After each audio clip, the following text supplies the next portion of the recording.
This Beyond Clean Articles on the Go feature entitled Personalized versus Optimized, Dealing with the Challenge of Surgeon-Specific Surgical Trays was written by Hank Balch, founder and president of Beyond Clean. How do you get out of a situation where the vast majority of your trays are surgeon-specific? How do I demonstrate the waste in processing? How do I convince my administrators and surgical service leaders to support me in this initiative? These are real questions from a sterile processing manager in the field, but they're likely familiar questions for countless other department leaders around the country. Regardless of where your particular facility sits on the spectrum of surgeon-specific trays, the likelihood of you having this conversation at some point in your sterile processing career is quite high. For some of you, it's a weekly, if not daily, headache. For others, it's a settled process that took years to hammer out. This article will take a look at the reasons for and against surgeon-specific trays, as well as provide insight on how to work through the challenge as smoothly and effectively as possible. What's in a name? When the terms surgeon-specific or surgeon-special trays are thrown out there in sterile processing conversation, what they typically refer to is an instrument set that has a doctor's name on the label. An example would be something like Dr. Levin's laparoscopic set number 1. What happens if you drop Dr. Levin's name from the label and it just becomes laparoscopic set number 1? What are the potential impacts of this change? Well, the answer to that question really gets to the heart of this entire debate. If there's no tangible difference in instrumentation between a surgeon-specific laparoscopic tray and a general laparoscopic tray, then the impact can be totally different than if the two versions of trays are drastically diverse from one another. Here are a few illustrations to drive home the point. Instrument availability and delays. If you have an inventory of 8 general laparoscopic trays and 2 Dr. Levin laparoscopic trays, then dropping the surgeon's name off the label could give you a total laparoscopic inventory of 10 trays, a 25% increase from your original 8. If your facility struggles to keep up with laparoscopic volume with current inventory, this kind of change can be an immediate positive impact to your overall instrument availability. Vanity and culture. A common barrier to these conversations actually comes down to the culture shifts over recent decades from surgeon-focused purchasing to broader facility-focused inventory development. This means that someone told Dr. Matthews 10 years ago that the hospital was going to buy her 3 new orthopedic sets, so Dr. Matthews is under the reasonable misconception that those Dr. Matthews orthopedic trays are, in fact, hers. More on this point to follow. Surgical comfort or quality. If there are actually specialty or one-of-a-kind instruments in surgeon-specific trays, then the decision to drop the name off the label can't be done in a vacuum.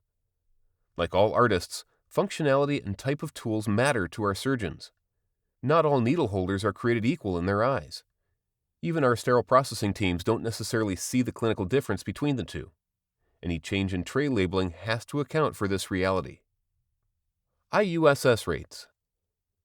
The number of immediate use sterilization cycles can be impacted on both sides of this coin. If instrument inventory is unreasonably limited because of too many surgeon-specific trays, then IUSS rates creep higher to keep up with the demand on fewer available trays. At the same time, if particular surgeons are scheduling multiple procedures of the same type on the same day, limited inventory of their specific trays may pressure departments into higher IUSS rates. Turnover requests. Even if the challenges around balancing high volumes of surgeon-specific trays did not lead ultimately to IUSS cycles, they do put additional strains on daily department workflows due to increased turnover requests related to limited instrument trays. With each same-day turnover comes more opportunity for communication or process breakdowns that can negatively impact patient safety and cause frustration for customers in the operating room. Who owns it, and how do we optimize it? The real-life questions at the beginning of this article really center around 2 underlying themes. First, who really owns your surgical inventory? By this, I mean both the financial responsibility, but, more importantly, the logistical aspect of managing it as a surgical resource or asset.